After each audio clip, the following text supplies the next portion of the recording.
coming up now is a man that probably has a pretty high stature in this room. Adam K. Levin has instant name recognition and credibility as one of the original founders of Credit.com, which really grew to be a powerhouse in this industry, and it was an outlet that I was privileged to contribute to for many years. After he sold Credit.com, he started CyberScout, which is an organization that helps advance our understanding of cybersecurity issues and the cybersecurity technology landscape. So it wasn't that long ago, and a little background here, I used to work in computers. It wasn't that long ago that cybersecurity was like this geeky term used by IT industry professionals or science fiction writers, right? But of course now, sadly, we see in our headlines every day.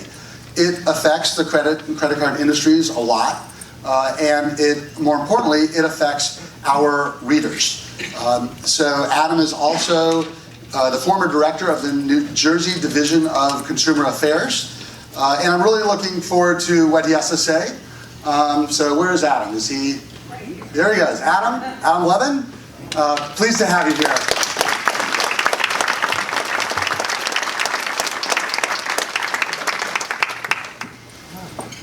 You can put that down there if you want. Thank you. Thank you. As I look out across the room, I see a lot of people that I used to work with and a lot of old friends, so it's good to be back. First of all, I want to thank Jason for inviting me to CardCon, which now, in the spirit of the way Washington is, this is the biggest conference ever. You know, it's fun. Last night, I went to the dinner that was sponsored by Brand Verity, and as I looked around the room, it was like there were all Brand Verity people everywhere. I turned to Dan from Brand Verity. I said, you know, I believe that there are more Brand Verity people here tonight than there are Russian hackers trying to get into our election. So it was fun. Thank you for that. Thank you for the sponsors, to all of you for sponsoring this and allowing me to come and lower your property values. So, Jason, you're a star. You were like one of the best of the best of the best. You still are one of the best of the best of the best. It's great to see that your labor of love is coming to fruition now and that it's getting bigger and bigger. And when Jason said, you know, come to Denver, I live in Denver, I was going to go, oh, so we're coming to your hotel in Denver then? Is that the plan? Anyway, like most of you in this room, I spent many years working in the personal finance industry. I was a writer, an educator, an advocate, and an entrepreneur. And today, as founder of CyberScout, I'm here to talk to you about identity, privacy, and data protection, which I think are all very critical issues when it comes to all of the things that you do. So we started Credit.com in 1999. During those early days of commerce, a domain could be had for next to nothing and could be flipped for a king's ransom. And we were extremely fortunate to get Credit.com by swapping a hard drive for it and getting Mortgage.com for less than 1 Bitcoin before there was a Bitcoin. So during my 22 years at Credit.com, we helped millions of people better understand the credit system, grow their credit portfolios, and use them to enhance their lives. Now, when most people think of the word credit, they think of profile, record, history. The word portfolio doesn't come to mind. And I believe that when you say the word portfolio, most people associate investments with portfolio. I also believe that we have several portfolios in our lives, 3 of the most important being your credit, your identity, and your investments. And from my perspective, they all represent investments. And like it or not, they're at best interdependent and at worst codependent. Now, most of us have neither the time nor the financial expertise to run our own investment portfolios, so we hire the best financial managers we can. But when it comes to our identity and our credit portfolios, we have to find the time and develop the expertise to become our own professional managers, because no one has a greater stake in our economic well-being than we do, and no one has a better knowledge of what we do than we do, although some of us have no idea half the time what we're doing. But the fact of the matter is that at least we know what it is we're trying to accomplish. So as managers of our credit and our identity portfolios, we can take the advice of credit and identity theft professionals, and we can buy products and services to help us better understand and combat the threats we face. But ultimately, it's our responsibility to build them, nurture them, manage them, and protect them. And for all of those portfolios to get stronger and more valuable, it's incumbent upon us to learn how to navigate risk. Which brings us to social engineering, which is Orwellian speak for scamming people. Cyber three-card Monty, a shell game of epic proportions. In a world where scammers, phishers, and identity thieves are running rampant, odds are somebody knows more about you than you. Unlike you, they don't have to remember the particulars.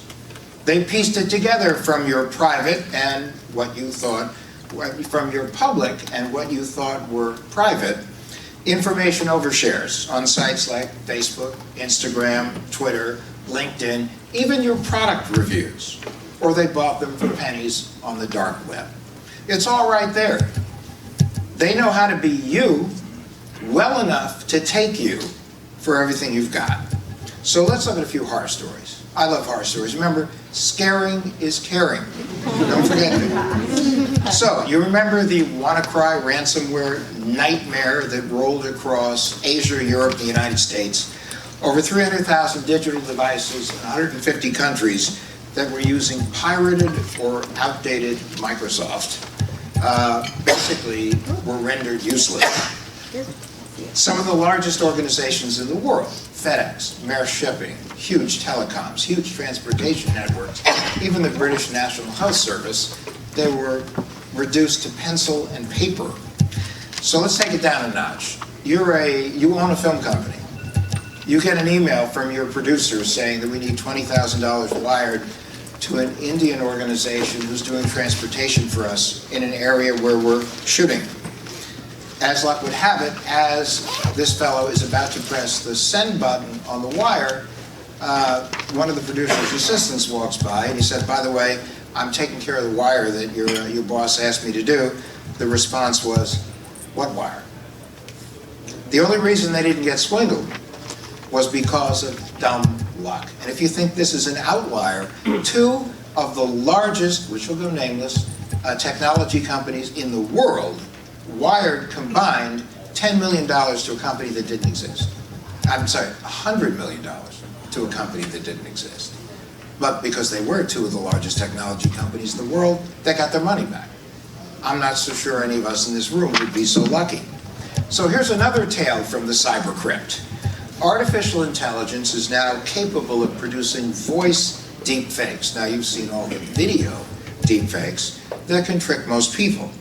But this event with a voice just happened.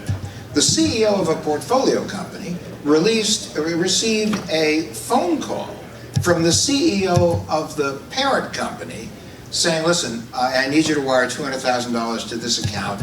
It's very important for what we're doing," which he did, because he believed it was the voice of his boss. Bad news. The money's gone, and it's entirely possible that he'll be gone in the near future. But verification by one mode of communication, especially because of the world of account takeovers, is no longer a good idea. It's the only idea. So how about this one? You're making preparations for a big meeting, and you get an email from your colleague saying, "Do me a favor, just take a moment and review and sign off on this presentation. Make sure it's got everything you want in it." So you go, "Sure, absolutely." You click on it, and unfortunately, you bring your entire company down. It's a vicious ransomware attack, and the ransomware was carried by that PDF. Or you get an email that lets hackers worm into intellectual property, trade secrets, sensitive financial information, or simply delivers a virus that destroys everything it touches. Business email compromise, right now, is the most common reason companies file a cyber liability insurance claim in certain parts of the world, and that's new.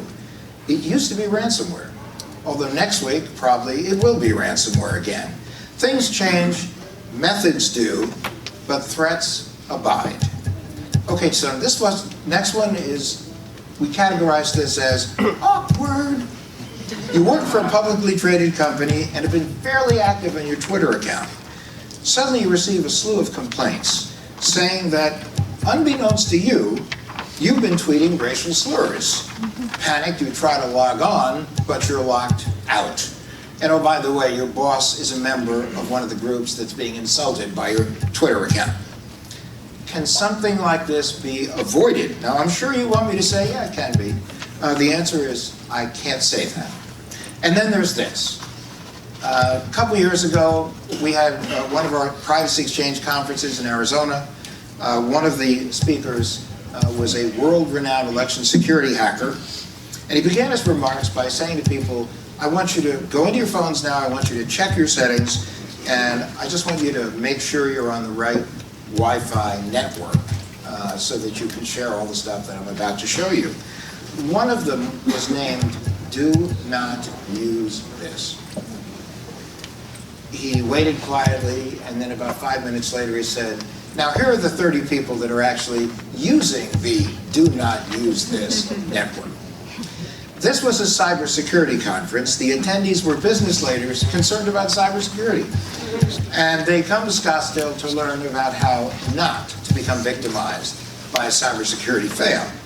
So how come so many hacks work? Well, there are about as many reasons that hacks work as there are hacks. Principle among them is we're human, and humans make mistakes.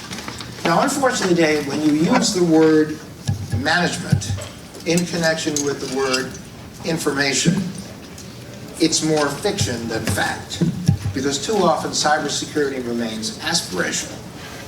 It's anyone's guess where their data has been, who has access to it right now, where and how securely it's being stored, and how many times it's been exposed or stolen.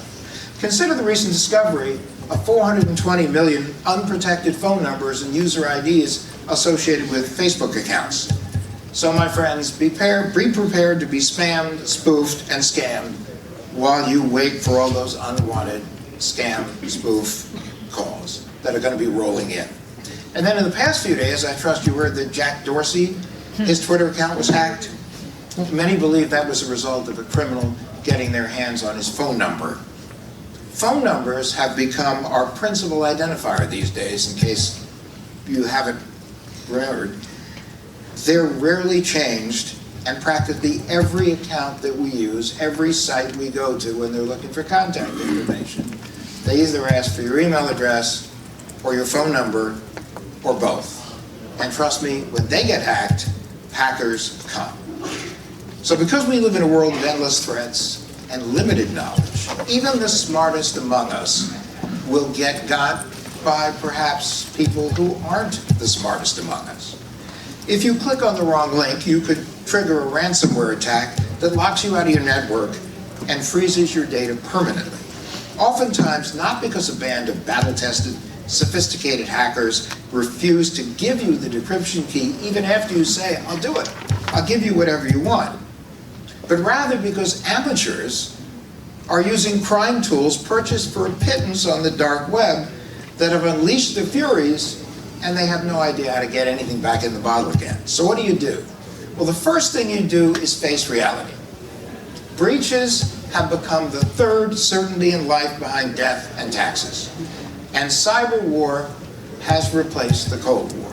And the only true solution is cultural. And when I say cultural, I'm not talking about art. I'm talking about every one of us being part of the solution. We need to work together because in a world where an individual error can expose millions of consumer records to hackers, everybody has to step up their game. Now, consider this context.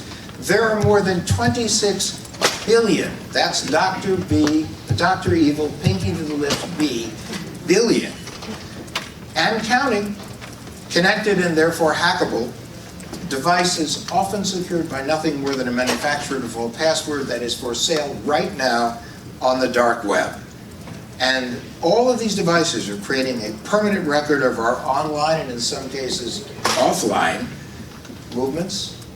They eavesdrop on our conversations. one of my favorite stories is a guy who says, I was sitting there talking to my wife, and I said, you know, I'm worried that Mark Zuckerberg is actually sitting right now at his kitchen table listening to us.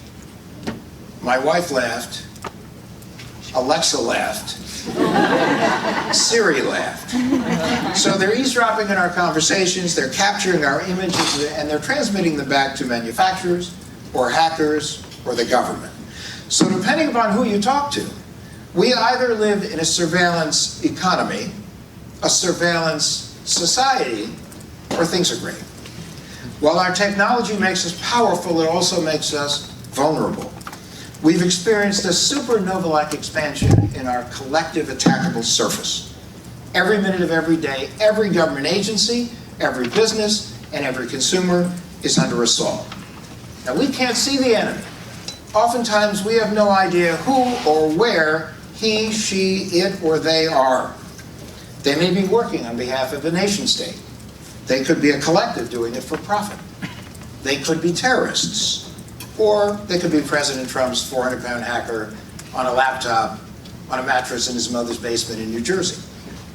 Nameless and faceless, they're creative, persistent, and sophisticated. They are armed, they're weaponized, and golly gee, they are motivated. Their goal may be to undermine democracy, gather intelligence information, steal money, trade secrets, or intellectual property.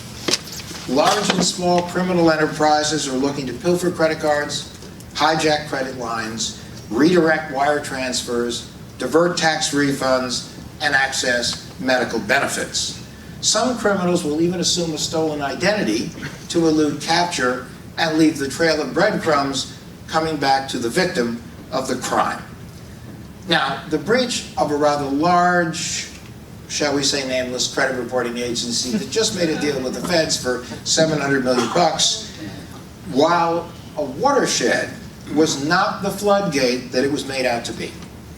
Before that disaster, countless reported and unreported leaks and breaches had exposed well over 120 million Social Security numbers here, and billions of records containing sensitive personal information across the globe, costing businesses, consumers, and governments hundreds of billions of dollars. All the personal information necessary to commit fraud and subject millions to the horrors of identity theft was already out there as a result of bad corporate cybersecurity and reckless consumer conduct like oversharing on social media, shoddy password practices, and the whole constellation of mistakes that we as human beings make. So our collective personal identifiable information has long been adrift on the criminal food chain, allow me to wax poetically for a moment, like a shoal of plankton waiting to be scooped up. Phishing, spear phishing, vishing, smishing, these attacks are going to come day and night. The targets are you and me, our spouse, our children, our friends, our co-workers, our business partners, our employees, our contractors, and our vendors. Information security matters, and we're all under assault. So let's take to heart some of the security sayings of World War II. Loose lips sink ships. Know your place. Shut your face. And today we say, beware, don't overshare, or secure your device, or we're all going to pay the price. But try finding a good rhyme for long and strong password, two-factor authentication, or secure Wi-Fi connection. Criminal and spies, they go through our garbage, our mailboxes, and our inboxes. They freeze our digital reality with ransomware. They come at us online, by phone, in person, all in an effort to trick us into giving them sensitive personal and financial information. They probe our networks with botnets, and they hack into our Internet of Things devices. Now, I'm sure you're sitting there going, I'm just a regular person, who cares about me? Well, no consumer is too ordinary or unimportant. No business too small. No government agency too irrelevant. To you, you look like you. To a hacker, you are Kim and Kanye. And I am Adam Levine. And by the way, if you get my name pronunciation incorrect, go home and tell your friends and kids that he was here, which is not so bad. But bottom line is, what do they want? They want what we got. because we have sensitive personal and financial information, or we are the tributary to a larger river. And if you don't think that can be a problem, I give you the HVAC subcontractor that was breached, and that breach was used as a conduit into Target. So breaching a small contractor, using that access, and basically being responsible for compromising 110 million consumers through their credit card information and through their other information at Target. So what do? Well, they target our biggest flaw, being human. They pose as civil servants, banks, retailers, or perhaps present themselves as Microsoft or Apple. They rely on distraction. We have families, we have schedules, we have day jobs. But to a hacker, we are their day job. And here's what they know. People click on the wrong link. We use simple passwords, and then we compound the problem by sharing them across our digital universe.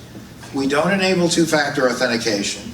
We keep location services on. We honestly answer security questions, answers that a hacker could then provide if somebody overshares online. We don't freeze our credit, and we don't shred sensitive documents. Now, unfortunately, you can take this to the bank or the credit union or the credit card company. Every organization and every individual will or already has been compromised. To quote a friend of mine, there are two types of people in this world: those who've been compromised and those who haven't yet realized that they've been compromised. So now, when considering all the different ways that you and your organization can be vulnerable, you got to think beyond hacking and phishing. It can be as simple as an unshredded document ending up in the trash, or being slipped out of the room in someone's pocket, or the thumb drive hidden in Edward Snowden's Rubik's Cube. A data compromise can include a lost or stolen laptop, smartphone, file, or USB drive. And if you don't think that a walkabout USB drive can be a disaster, perhaps you might remember the story of the infected USB drive that was strategically dropped in the parking lot of an Iranian research facility, which someone then picked up, put in a computer, and we basically messed up their nuclear program. Thank God, for at least 10 years, they are still pissed at us. So how do we combat this? Well, the easy and wrong answer is to say, let's spend a fortune on technology. Bruce Schneier, who's one of the most quoted and quotable folks in the cyber and identity space, said it best.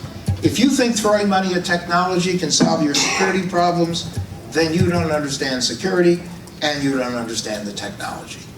And when it comes to security, I love to paraphrase the management guru Peter Drucker when he said, culture eats strategy for breakfast.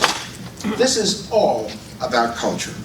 Unfortunately, breaches keep coming because business and government agencies with whom we knowingly and unwittingly, in many cases, share our information, they fail to properly protect it.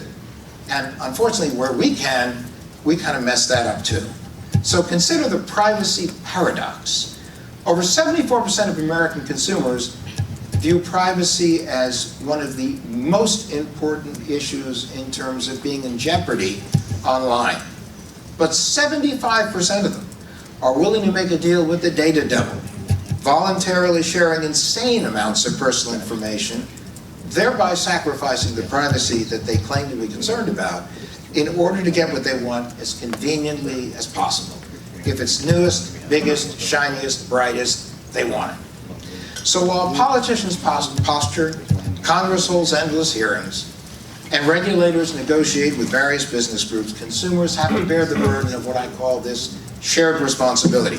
We didn't ask for it, we don't want it, and most of us aren't prepared for it.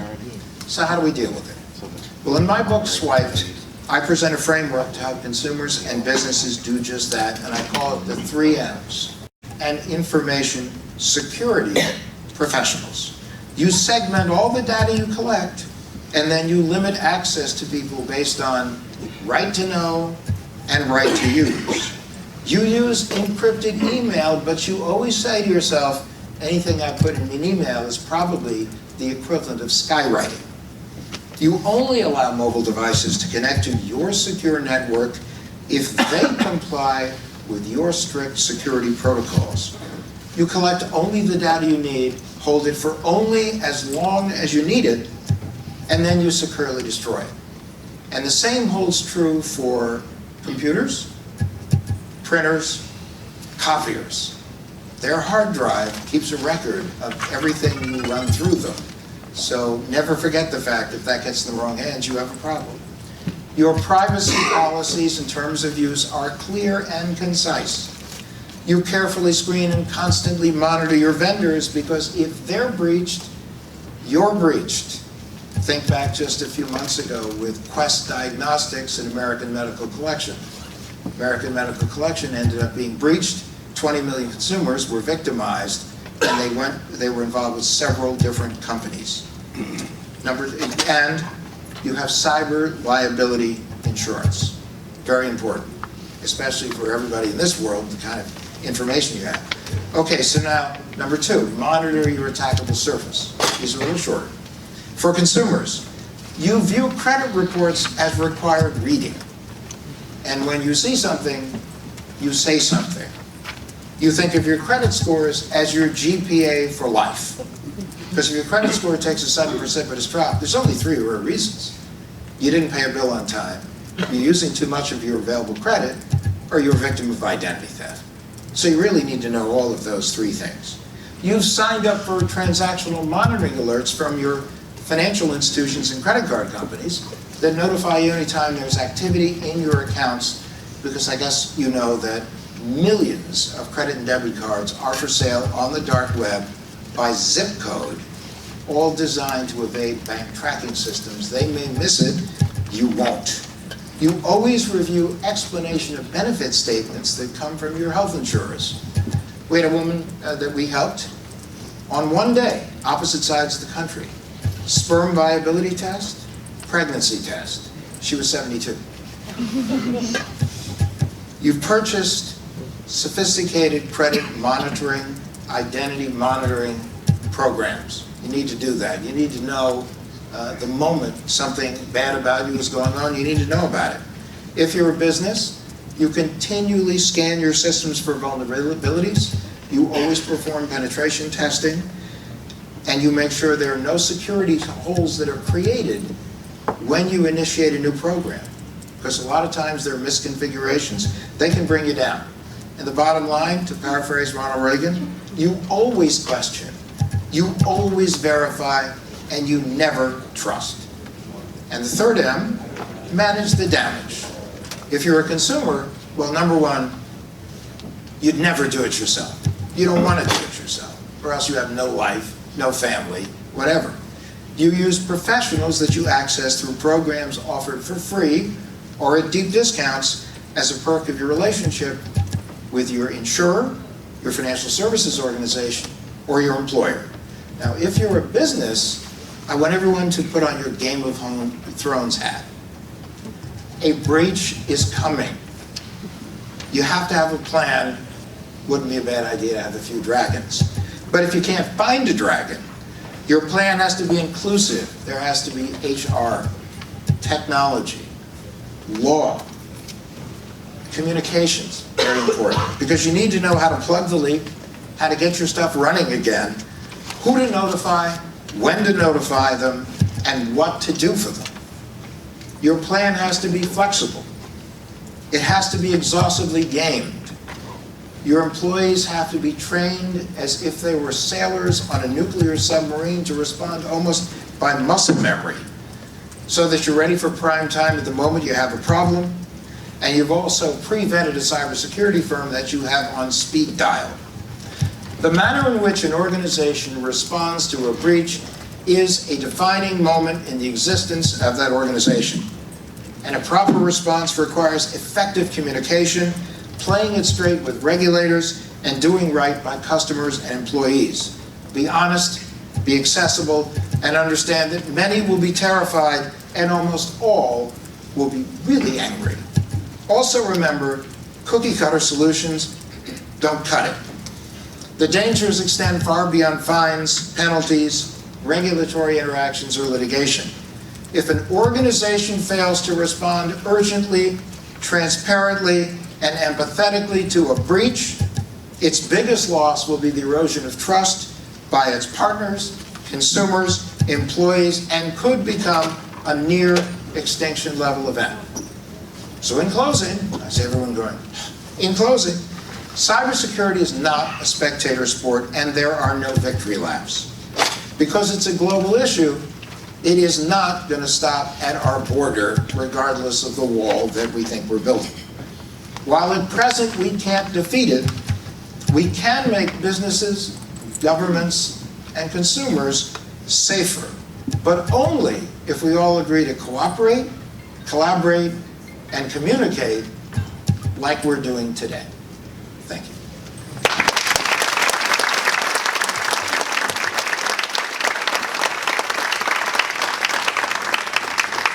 Alrighty, so as I said, we're going to be doing panel sessions. We're going to deviate a little bit from the schedules here because we want to give everyone a few minutes to get to their correct session.